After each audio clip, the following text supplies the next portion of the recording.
Hey, bienvenue tout le monde. Welcome to my YouTube channel. Bienvenue sur les tutos de Vito, cette chaîne YouTube qui vous remet à l'anglais, qui vous aide, qui vous file un bon petit coup de main pour apprendre à parler, apprendre à communiquer en anglais. Vous allez voir, c'est pas si compliqué que ça. Alors aujourd'hui, je vais vous apprendre ou vous réapprendre la différence entre deux expressions très connues en anglais, I'd better and I'd rather.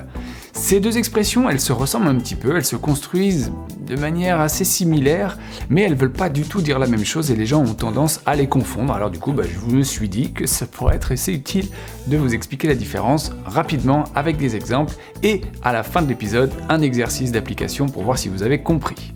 Sans plus attendre, on y va, let's go, let's get started.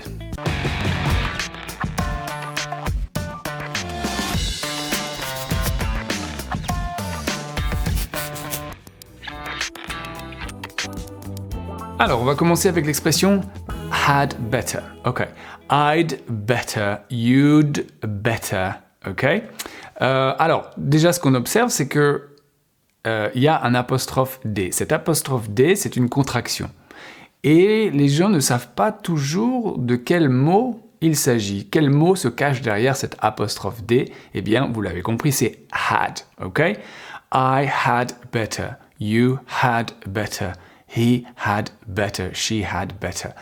Donc, pour aller plus vite, on met apostrophe D et on va prononcer D. Ok? You'd better. Ok? He'd better. Alors, cette expression had better permet d'exprimer un conseil. Ok? Voire parfois, dans certaines situations, un avertissement, donc un conseil bien appuyé. Au niveau de la construction, il faut savoir que had better est toujours suivi de ce qu'on appelle la base verbale. La base verbale, donc le verbe tout seul, sans to devant, sans ing à la fin, la base verbale simple. Allez, je vous donne quelques exemples. Imaginez, vous avez un collègue au boulot qui est vraiment au bout de sa vie, qui est fatigué, qui est malade, et vous allez lui dire « Oh, you look really sick. You'd better go home and get some rest. You'd better go home. You'd better go home. » Deuxième exemple, vous prévenez quelqu'un qu'il ferait mieux d'arrêter. You'd better stop right now. I'm warning you. You'd better stop. You'd better stop. Troisième exemple, vous vous dites « Ouh, cette chose-là, je devrais la faire maintenant, sinon je vais oublier. I'd better do this straight away or I will forget. » Alors bien sûr, il existe des alternatives à l'expression had better. On pourrait bien sûr, pour donner un conseil, utiliser should. Okay? You should go home. I should do this straight away. Bien sûr, ça fonctionne. C'est juste que c'est pas tout à fait la même chose et c'est sans doute encore plus avancé d'utiliser had better. La dernière alternative qu'on pourrait utiliser, c'est, là pour le coup, c'est donner un conseil. I advise you to. I advise you to go home. I advise you to stop. Ok? Donc là encore, c'est des expressions qui sont assez proches, mais voilà, c'est aussi ce qui fait la richesse de la langue et c'est ce qui fait que vous allez pouvoir progresser. C'est d'être capable de dire la même idée, mais avec des outils différents. Donc là, je vous apprends l'outil had better. Dernière petite chose à savoir, à la forme négative. Quand on donne un conseil négatif, tu ne devrais pas. Alors, avec should, évidemment, il suffit de dire should not, you should not. Avec had better, c'est la même chose. You'd better not. You'd better not. Et on suit la base verbale. You'd better not drive so fast, or you will lose your driving license. You'd better not drive, ok? Donc pensez bien à mettre le not. You'd better not suivi du verbe. Ça va pour tout le monde? Ok, n'hésitez pas à faire des pauses et à revoir cette première partie. On passe maintenant à la deuxième partie, la deuxième expression, I'd rather. Ok. Cette expression, elle se construit, et comme je vous le disais tout à l'heure, elle ressemble pas mal à had better. Pourquoi? Parce qu'on retrouve la contraction apostrophe D. Sauf que, dans ce cas-là, le apostrophe D, derrière le apostrophe D, il n'y a pas le mot had, il y a le mot would. Donc, quand on dit I'd rather, c'est pas I had rather, mais I would rather. Ok? Donc, première différence. I would rather, qu'on va transformer en I'd rather. Ok? On va prononcer d. I'd rather. Pensez à mettre la langue sous les deux dents de devant pour prononcer le son TH. I'd rather. Ok? Alors, deuxième chose, c'est que cette expression ressemble aussi à la première parce qu'elle est aussi suivie de la base verbale. On va dire I'd rather go. Donc, on utilise bien la base verbale après l'expression I'd rather, sans le to et sans terminaison ing ou quoi que ce soit. I'd rather suivi de la base verbale. Alors, l'expression would rather permet non pas de donner un conseil du tout, mais d'exprimer une préférence, un choix. Premier exemple pour comprendre. Un ami vous propose de sortir au cinéma. Would you like to go to the cinema tonight? No, thank you. I'd rather stay home. I'd rather stay home. Je préférerais rester à la maison. Alors, vous avez compris que I'd rather signifie je préférerais. Ok? On pourrait évidemment utiliser le verbe prefer. Ok? Would you like to go to the cinema tonight? No, thank you. I prefer to stay home. I prefer to stay home. C'est juste pas la même chose. I prefer, on va dire que c'est peut-être un peu plus formel, un peu plus impersonnel. I'd rather, vous parlez vraiment de vous. C'est plus personnel que I prefer. Deuxième exemple, quand on vous pose une question, would you rather? Okay? Would you rather be invisible or immortal? Okay, that's a real question, very important question. Would you rather be invisible or immortal? Let me know in the comments. Dites-moi ce que vous en pensez dans les commentaires. Vous préférez quoi, être invisible ou être immortel? La question qui veut rien dire. Would you rather? Ok, et on n'oublie pas de mettre le TH, la langue sous les deux dents de devant. Dernière petite chose, quand vous exprimez un choix, souvent il y a deux alternatives. Donc vous pouvez dire I'd rather, for example, I'd rather visit London than Madrid. Okay? Quand vous exposez les deux choix, les deux possibilités, vous allez utiliser than entre les deux. I'd rather, donc ça fait beaucoup de TH. I'd rather visit London than Madrid. Ok? Dernière chose à savoir et qui peut être un petit peu troublante quand on utilise I'd rather et quand il y a une deuxième personne qui intervient dans la phrase. Par exemple, je préférerais que tu ou je préférerais que vous. Vous voyez bien, c'est moi qui parle, c'est je, mais je parle d'une autre personne. Donc quand il y a une autre personne qui intervient dans la phrase, cette fois-ci, le mode du verbe va changer.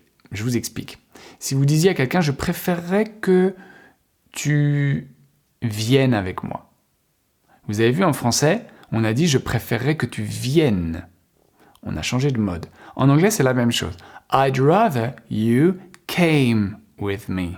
Alors ici, on peut se dire, oh, mais c'est pas un mode, en fait, c'est le prétérit. Alors, c'est pas vraiment le prétérit.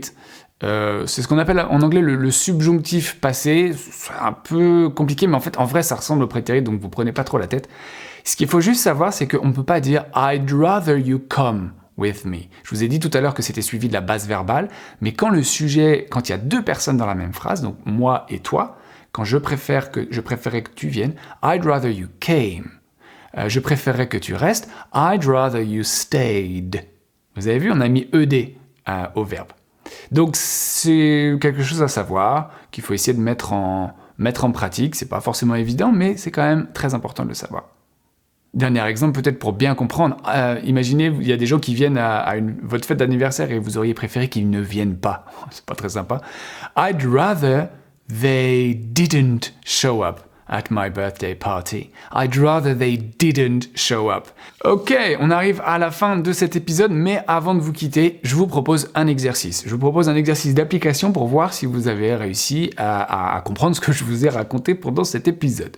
Alors, je vais vous proposer des phrases de départ et vous allez devoir me trouver, vous allez devoir choisir soit d'utiliser you'd better ou I'd rather ou you'd rather. Donc l'expression had better ou would rather. Ok? Alors c'est parti. Première proposition. Would you like a cup of coffee or a cup of tea? Would you like a cup of coffee or a cup of tea? Vous faites pause, vous réfléchissez et vous me dites, est-ce que vous diriez plutôt I'd better have a cup of tea, please, or I'd rather have a cup of coffee, please. Ok, vous voyez un peu l'idée. Et je vous donne la réponse tout de suite, dans une seconde. Donc, en effet, ici, c'est I'd rather have a cup of coffee, please, or I'd rather have a cup of tea, parce que vous exprimez une préférence. Deuxième phrase. You should book tickets for the concert. You should book tickets for the concert. Alors, en effet, ici, la réponse est you'd better buy tickets for the concert. You'd better. Ici, on donne un conseil bien appuyé, parce qu'on sent que les places pour le concert vont être vendues très rapidement. Donc, on donne le conseil. You'd better buy tickets for the concert. Troisième expression, troisième proposition. I wouldn't like to live in this city because it's really depressing. I wouldn't like, je n'aimerais pas. I wouldn't like to live in this city because it's really depressing. Alors ici, vous l'avez vu, c'est I would rather. Mais comme on est à la forme négative, on utilise bien le not. I would rather not. I would rather not live in this city. Encore une autre. I advise you to stay away from her. I advise you to stay away from her.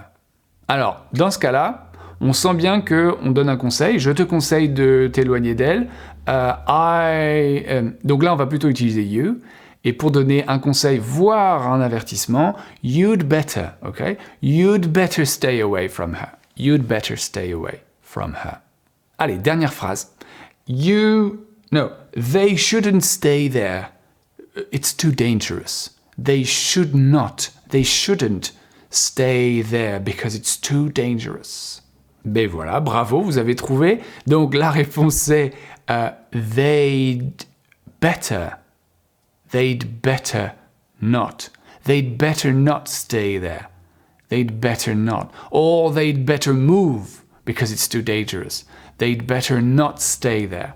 Ok? Parce que là, vous leur donnez un conseil bien appuyé parce que c'est trop dangereux. Right, thank you so much. Merci beaucoup d'avoir suivi cet épisode. J'espère que je vous ai aidé à y voir plus clair. Si c'est le cas, comme d'habitude, mettez un petit pouce. Alors, les pouces m'aident beaucoup pour être référencé. C'est pas juste pour me faire plaisir, même si ça me fait très plaisir, merci beaucoup. Mais mettez-moi des pouces parce que pour le coup, mes vidéos elles sont plus vues et elles sont mieux partagées et elles sont mieux proposées aux gens aussi. Donc c'est vraiment très utile pour moi. Abonnez-vous, activez la cloche si vous voulez recevoir une notification à chaque fois que je fais une nouvelle vidéo. Et bien sûr, j'en parle pas souvent, mais vous pouvez aussi faire un don. Il y a pas mal de gens qui m'envoient des messages en disant on aimerait bien te filer un petit pourboire. Alors, je mets l'adresse juste en dessous dans la description. Vous cliquez sur le lien et c'est en fait un lien direct qui va vous permettre de me faire un don. Vous donnez ce que vous voulez évidemment et puis évidemment personne n'est obligé de le faire. Hein, c'est que ceux qui ont envie et ceux qui peuvent. Mais en tout cas, ça pourrait m'aider à plein de choses en fait. À racheter du matériel, à faire évoluer la chaîne, tout ça, c'est vraiment top. Et puis voilà. Merci beaucoup. Passez une bonne journée. On se retrouve la prochaine fois. See you later. Bye bye. Cheers.